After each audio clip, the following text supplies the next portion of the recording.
Welcome back to On Point, Friday Picks Edition. John, it's Belmont Eve, but before we get to a big day on Saturday, there's some good opportunities today. There was good opportunities yesterday, Yeah. Ed. I mean, this is a tremendous weekend that they put together here at Belmont Park. I'm wondering what kind of crowd we're going to get out here today, because I called the weekend a smorgasbord yesterday. I think you could isolate today's card and say the same thing just about it. No, I mean, this day would be, many tracks would love to have a day like this on their Saturday, let alone a Friday leading up to a big day, but I actually thought yesterday's crowd was pretty good. It was the biggest Thursday I can remember since coming out here. Yeah, I was ensconced in the press box wagering two-fistedly, unsuccessfully. I walked among the people, and I thought the crowd was good. Now You're great, man. On the way down here, you told me you had the shakes a little bit, too much candy cigarettes. I had so many candy cigarettes. I smoked them in the alley with a bunch of fifth graders yesterday. It was horrible. All right. The teacher suspended all of us. Well, you deserved it. And then I applied my wax lips. Yeah. Roll them up in your sleep next time. People who better watch yesterday's video to know what we're talking about, because we sound insane right now without it. Well, we'll maybe buy some real cigarettes or something more healthy with our picks today. True North and the Gold Cup, to me, are the two big races, not only because they're big stakes races, but also they're tied with a double. The True North is with the Met Mile, the Gold Cup is with the Belmont Stakes, so for those who like those two-day wagers, get involved there. In the True North, Whitmore is going to be the favorite. You for or against? I don't think he's as strong as he has been in the other races. I've liked him every single time since the first comeback race of this year, which I watched, and then I just rode the train for a long time. He was spectacular, and it was great to see him transfer it out of Belmont Park and prove it out. Yeah, you know, he needed a bit of a shaking up in the race at Pimlico. They really needed to get to work on it. They were good horses, but he seemed to be idling a little bit in the rear, and then he rocketed through the lane. The thing about the True North is that David Jacobson has entered a missile Chief Lion who drew the rail, so he's going to have to go out. I think there's a whole lot of speed in here that's going to set it up for the closers. It's designed by Jacobson to set up for Stolwalking Dude, but he's got to contend with Whitmore. I think No Holding Back Bear is probably the horse that bites you in the tail because you don't want to use him. No, I don't want to use him. Exactly, but he's a big closer too. Wow. So Stolwalking Dude's the one for me. I mean, super consistent and as fast as Whitmore and a better price. Well, if we have a second, I just want to talk about one more horse in the field. Yeah. I think trainers really have to know what their horse's strength is. And one horse that has never seemed to get that kind of treatment is Fellowship. On the Triple Crown last year, third to Nyquist in the Florida Derby, he was nibbling along for pieces on all those races. Well, he came back this year at Belmont Park, my track, so I was there, and he ran a sensational race to destroy an undefeated horse at the track. At 7 furlongs. 95 fire speed figure. I know we're brisk here, but still, it's just my reference. It's my reference point. So what do? They come back against Shaman Ghost in the Pimlico Special. He has no chance to win that race. Yet he races beautifully forwardly with all that he's got the whole way there, right? And then he gives out and he finishes off the board where he belongs. Probably got beat by like 15 lengths. Now he comes back to 6 furlongs. Trainer Ken Decker, 22% on the turn back. You know, we're talking about everybody's numbers. Time form, let's throw them in there. 108 time form closing figure, the strongest in the field. This horse belongs sprinting. He worked 33 seconds as the tune-up from this. Well, I mean, you come off this Pimlico Special, you want to sharpen the speed. I think there's a lot of talent in there. I thought he was going to be 15 to 1, 8 to 1 on the morning line. He is a horse that I was so impressed with in his comeback this year, I wouldn't leave him off the ticket, especially if I'm playing fake horse. Yeah, he's tough.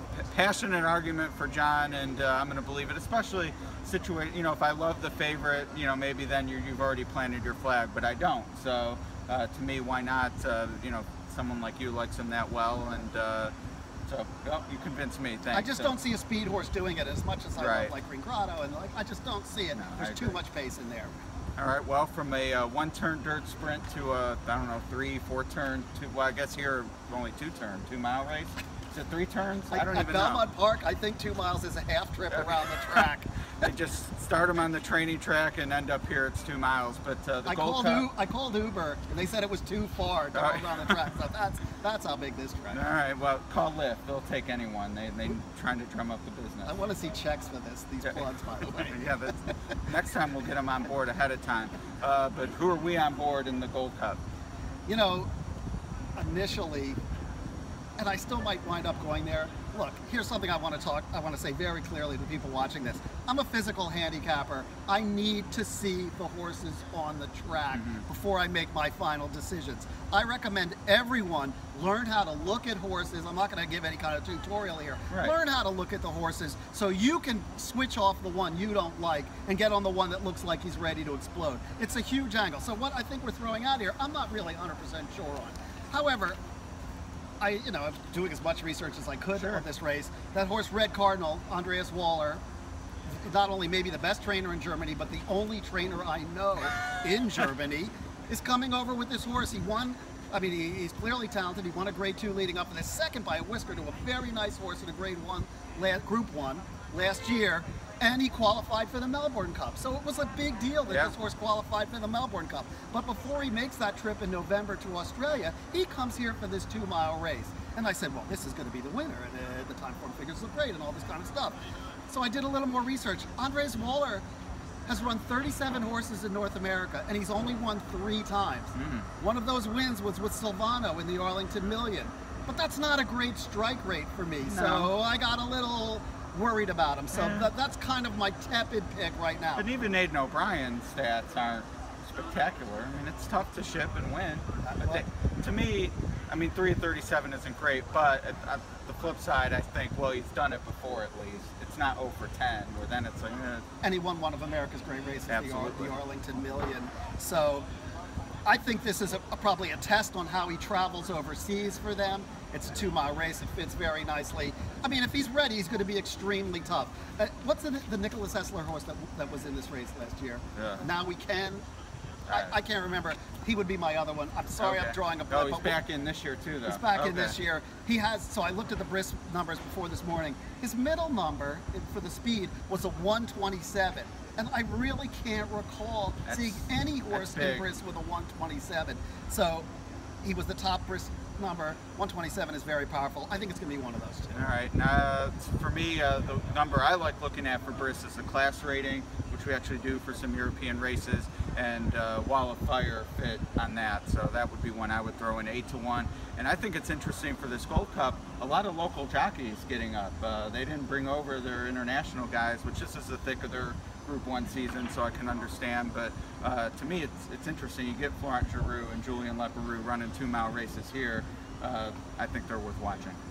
Good point. Good point, because they're French and so they've done it. Yeah, absolutely. I think it's in the DNA. They've done it uphill both ways, like we used to go to school. Walking barefoot. Right. Yeah. Barefoot. Absolutely. All right. Well, these are part of doubles. We're not going to handicap Saturday's races, but who would you use in the Belmont is the back end of the Gold Cup double? Who would you say, I want to be alive with this horse? My horses are, they call this the test of the champion. I think it's the test of the champion to get to the starting gate this year. Yeah, it is an abomination. Someone who was out this morning said that J. Boy's Echo was completely washed out this morning. Well, I decided after Epicharis has had so much issues, he's got the lameness, he's been quarantined, he's only been stall walking and now not training. I said I can't go there anymore. No. He was my top pick. So I said, let me revert to my Derby horse, whose win in the Gotham was validated by cloud computing, winning the Preakness, and now he's reportedly not looking good. So let's just, at this point in time, and we have more videos coming, but let's say Gormley at this point in time. Oh, Gormley, all right. Well, our friend Frank Angst is a Gormley fan as well, and he's not for me, but I certainly would be happy for you. If there was no conflict, there's no story. That's true. All right, well, what will our story be? We'll recap it. I think we should hold on a second. Oh. I've got 3 picks for today. I want to give out to the fans. I'll do them really quickly. Yeah. First race, Manipulated. I think he was on a dead rail at Monmouth Park. Second time for Rudy Rodriguez. 6-1 morning line. I think he airs. Fourth race, Marshall Plan. Second time out for Kieran McLaughlin. Ran behind Giuseppe the Great, who might win later today. On the card, I think he's good. He's a Spikestown. I think he's going to air. Fourth race. Fourth race. So he's 2-1 morning line. Here. I'm going to run the card today and tomorrow. And then Super Bomb, and I didn't want to give this out, but the price is so high because this was my special bet of the day. 7th race, Bird's Eye View, 30-1, Mike Denny. Bird's Eye View. Cash it and win. I feel like we need that like 80s television series voiceover. A very special bet from John Scheinman. No? No. Too creepy? Too Alright, creepy. too creepy. Bird's Eye View though, hopefully not creepy, hopefully creeping into the winner's circle at a big price. What do you think? Well, I thought that was my out smile. That was my out smile. Well, we're out. We'll be back after the races to hopefully celebrate John's wins or lament a bad beat. We'll be back tomorrow with some picks. Thanks.